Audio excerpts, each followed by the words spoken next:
I'm here today to basically communicate to the people of North Carolina and to the citizens of Charlotte about the resources that I'm going to transfer to the Chief of Police here regarding his ability to coordinate additional assets to help continue to bring peace to the great city of Charlotte. And I want to briefly explain those assets and his role and his responsibility, and our team who are going to be working directly with your chief in his continued coordination of not only the assets under his responsibility in the city of Charlotte, but now the assets that are under my control as governor of North Carolina.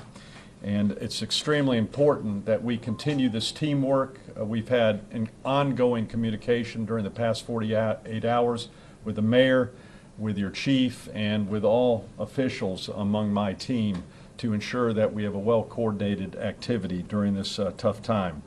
I want to let you know, first of all, this. As governor, I firmly believe that we cannot tolerate any types of violence directed towards citizens or any type of destruction of property.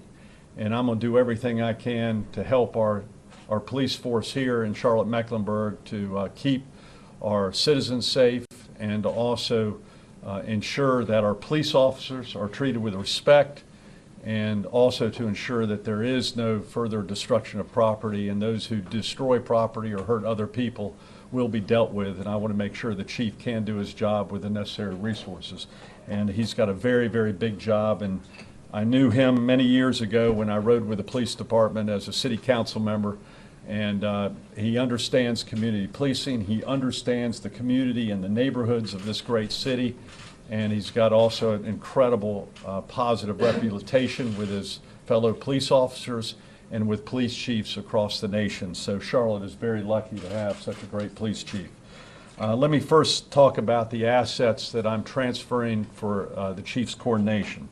The first is that the National Guard has been mobilized. General Lusk has done an outstanding job during the past 24 hours in bringing members of the Guard to Charlotte. They have come from all over the state during the past 24 hours. There are still some arriving, and we're doing everything we can to support their efforts so they can support the Chief of Police and his team. You've got to remember that these are men and women. Most of the men and women are part-time members of the National Guard. They also have other jobs, so they're taking on this public responsibility and public service. And I'd like to thank them for their service. Primarily their responsibility, but it can be changed under the Chief of Police, is to help protect the buildings and other structures in and around the Charlotte area so the police department here can do their job. In addition, they're going to help with some of the structures regarding the bridges and highways. And I do want to let you know all of these people who are being moved to Charlotte at this point in time have had the necessary police training, which is part of National Guard training. The second thing I want to let you know is that we have allocated a fairly extensive large number of state troopers under Secretary Frank Perry's responsibility. He is working hand in hand with the police chief in accepting the numbers that the police chief thinks he needs to have the needed resources to keep this city safe. And we've had those ongoing discussions during the past 24 hours. The state troopers will, of course, be helping with traffic control, supplementing some of the work of the Charlotte-Mecklenburg Police Department, and also helping protect property in our highways. The third group I do also want to say that has been working very closely during the past 48 hours or so with the city is the SBI, which is also under my responsibility as governor.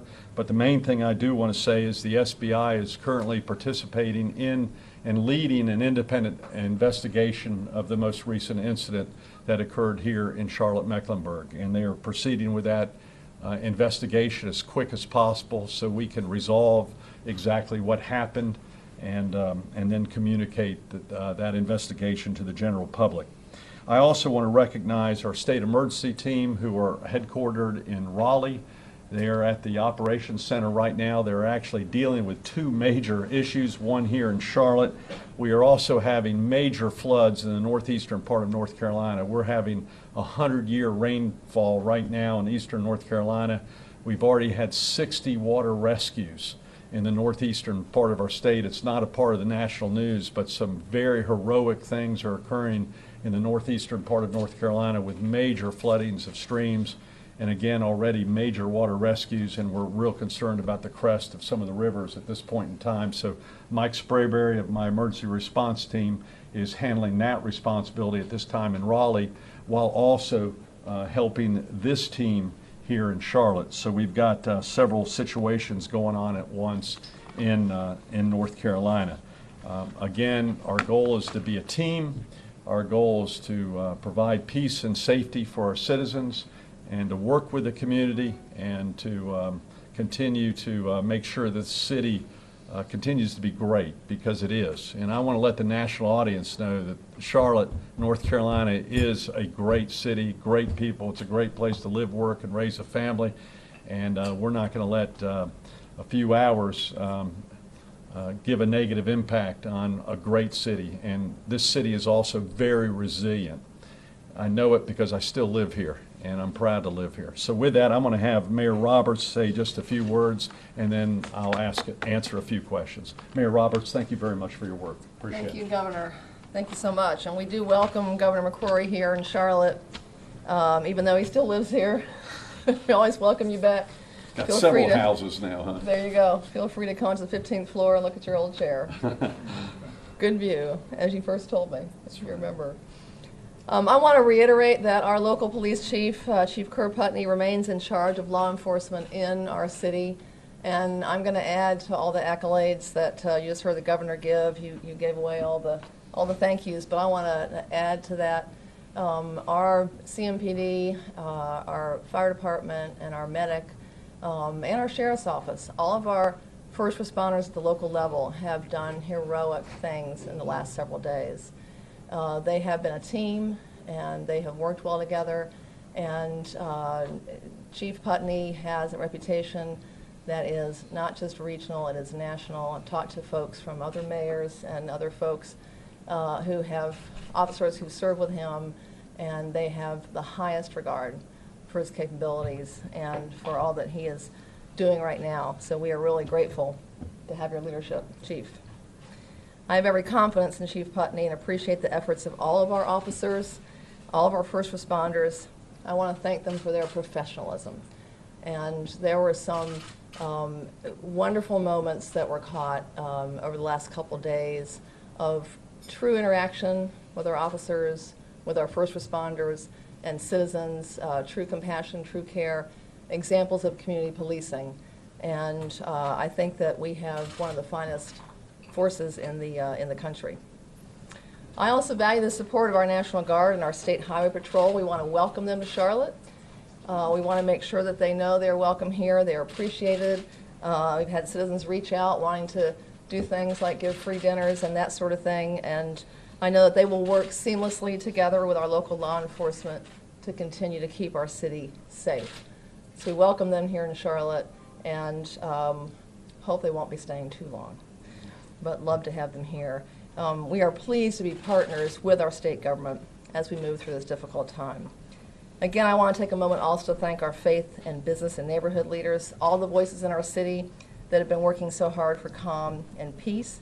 I look forward to continuing to work with all people in our community for a better Charlotte, for a return to the calm and the peace, the collaboration, and the working together that is so characteristic of Charlotte. I also thank the state and federal government who have been in touch with us and are lending strategic resources, lending advice, and showing that they are partners as well in everything we do. And as I said, Charlotte has a long tradition of working together to do what is best for our city and our state and our country. This is just one more example. Again, we welcome this support. We look forward to the coordination and leadership of Chief Putney. And thank you, Governor, for being here. Thank you very much, Mayor. Appreciate it. Thank you very much. Okay. By the way, I do want to let you know that I had a wonderful visit with two of the police officers that were injured earlier today, and I again want to commend those officers of yours who, one was injured, I think, on I-85 during the incident 2 nights ago or the night before last, and then one last night. And I'll tell you, they're just, the strength that they have of character is a real real trait that we have in the Charlotte-Mecklenburg Police Department. And I also want to let you know that our prayers are with all the families that are impacted by this violence, and we need to be thinking about them as they grieve, and we all grieve with them also. So with that, let me take a few questions, and I want the questions primarily related to state issues. I don't want to do a repeat of the press conference this morning, because I thought they did a great job answering the questions. Yes, sir. And if you could recognize yourself, I'd appreciate it. Good afternoon, Governor. Paul Boyd, WSOC TV. Paul, nice seeing you. Thank you for your time today. There's a general feeling that over the past 2 days, because of limited resources that Chief Putney addressed this morning, that the city has not been able to maintain proper control. Can you talk about the importance of truly establishing control tonight and not letting things get to a point where it's this cat and mouse game and we truly have arrests being made when those true agitators are identified? Well, again, I think the Chief of Police and I are on the exact same page regarding ensuring that we do not tolerate violence of any type, and we need to protect property. And I'll tell you, his team just did an outstanding job, and we got people here late last night and assembled them, and they're assembled as we speak and ready to be prepared and deployed under his coordination, and that's his goal. And these are very unique times. You know, when I was mayor of Charlotte here, we had very tense situations like this. In fact, some very and times more tense, but it just wasn't in the national media. The difference today that the chiefs of police have to deal with across the nation is social media, because the coordination of the agitators, I'm separating protesters from agitators. And we have some people whose goal is anarchy and not to respect the rule of law whatsoever. And that's the toughest job for our police officers, and we need to recognize that.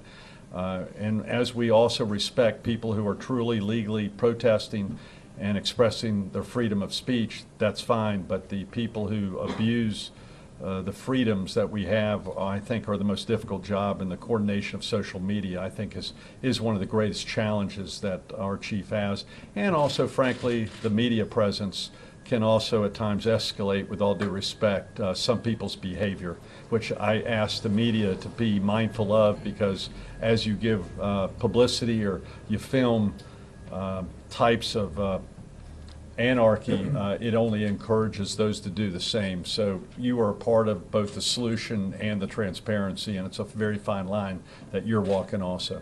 Another question. Yes, ma'am. If you could recognize yourself. Sure. Pamela Escobar, WBTV.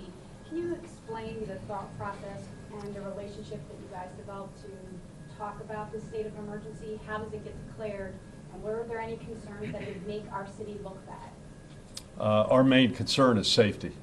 This whole team, our major concern is protecting the citizens of Charlotte and of North Carolina. The state of emergency, I think we got a call from the chief around 10:45 last night. I signed the papers for the state at 11 o'clock last night. There was absolutely no hesitation. We had told them earlier in the day, at any point in time that you need a state of emergency and resources, you come to us, and it's out of total respect for the Charlotte-Mecklenburg Police Department. So I'm very pleased with the communications. Again, you can never exactly know what type of environment you're working in. And I frankly think some of the things that are coming in Charlotte frankly have nothing to do with Charlotte in many cases, but come from more of a national perspective. And it just so happens a national perspective on a very tough issue in our nation is centered right now in Charlotte. And that's what our police chief and this community and this mayor and this governor are going to deal with. Governor, Yes, sir. Hey, Brad. Channel 36. You signed a bill, it takes effect in October, that's going to even limit even more body cam and dash cam video. In a situation like this, wouldn't one frame go a long way into showing who's right and who's wrong? Well, I strongly disagree with your interpretation of the state law, so I'll let you read the state law. I've read the state law, and I stand by the chief's comments that he made earlier today. Governor, Mr. Bradley, yes. you mentioned you talked with the president today. Can you talk a little bit more about that, and what, if any, resources from the White House have been offered, and whether you'll accept any of those? We didn't expect. We do have some people from the Justice Department that are coming down. I talked to his chief of staff to help with some community relations issues, and in a positive, very positive sense. And we're very pleased to have any help we can from the federal government. But I think most of my conversation was me kind of explaining the environment and the challenges that we have, and that this is a national issue. And it just so happens to center on Charlotte for many reasons, because it's the center of the world, and it's a great city. But again, it was a very positive and constructive dialogue between the two of us, kind of describing what the situation we're facing. I described to him the plan that we have for the next 24 hours, and he was very receptive in hearing that. I would just add, Yes. I would just add about the conversation with President Obama, that President Obama called me as well, and the mayor of Tulsa, and reiterated the support the federal government has for cities, understanding challenges that growing cities face, and again, offering resources as well. So he spoke with both of us. Yes. Governor, you said that you offered the assets yesterday morning. Do you think the city waited too long to take you up on that? I'm never going to judge the people on the ground. When I say offered the assets, I offered the opportunity for them to ask for the assets. So that's how the process works. That's how the protocol works. And we followed the protocol exactly the way it should work. And at a certain point in time, the chief made the call to bring the assets to Charlotte. I will say this, since 8 o'clock yesterday morning, in anticipation that that call might came, we were already assembling National Guard from throughout the state. We started that process yesterday at 8 o'clock. I mean, we're having people travel 4, 5, 6 hours to get here, so we had already assembled some of the people in the possibility that we would get a call, and I'm very pleased that Adjutant General Lusk had already started that process. Frank and I had that conversation literally after having conversations with the police chief and knowing some of the dynamics that have occurred in other cities during the past 5 years. Governor, can you Yes, sir. with Time Warner Cable News? Yes, sir. You're speaking about, yeah, these are national issues, but clearly they're present here in Charlotte and elsewhere around the state. Is there anything going to be going on as we kind of move on from this at the state level to try to bridge that gap between communities and police? You know, at this point in time, I think it's very important for me to rely on the people closest to the situation. I felt that way as mayor, that it's the best people to deal with it. I was mayor here for the national audience for 14 years, and I felt very strongly that those people closest to the people living here are the best that can deal with the day-to-day activities to build trust, to build relationships, and get a resolution of the issue at hand. And it's my job as governor to offer the resources to make that happen. And that's exactly what I'm going to do. But again, the entire nation is going through a very, very interesting debate. And this is not the first time the nation has gone through the debate. Again, when I was mayor, one year we had 3 very controversial shootings within a 4 or 5 week period. The difference was there was not social media at the time. There wasn't this much cable. And how we dealt with it is exactly what the leadership is doing here. They're meeting with the faith community, they're meeting with neighborhood leaders, they're having good dialogue with the police department, and they're working with state and federal officials. And the dynamics are very similar, but I think Charlotte's doing it the right way, and it's through a team effort, and not just a team effort among government officials, it's a team effort with community leaders, and we're going to do just that. Governor, can you give us some... If you could tell us who you're with. Martin Gould from the Daily Mail Online. From where? Daily Mail Online. Can you give us some hard figures? I mean, how many National Guard people, how many state troopers are coming here? I'm going to refrain from giving you the exact numbers. The reason I'm refraining from that is a decision that the chief of police, he specifically requested the numbers. We gave him the full allocation of what numbers he did request, but I don't think it's appropriate for me to give those numbers because with social media these days and people knowing the logistics so easily of potential public safety, I need you to respect the right of this governor and the right of the police chief to not show all of our cards regarding what safety measures we have in place in the city. I think that would be a fair comment to make, wouldn't it, Chief? I agree, sir. Yes, sir. Thank you. Let me take 2 more questions, then I'm going to move on and let the local government do their job. Robin Kennedy, Fox 46 Charlotte. Why Very bring nice. in the SBI and whose decision is that? The SBI has actually been in helping in other ways during the past 48 hours.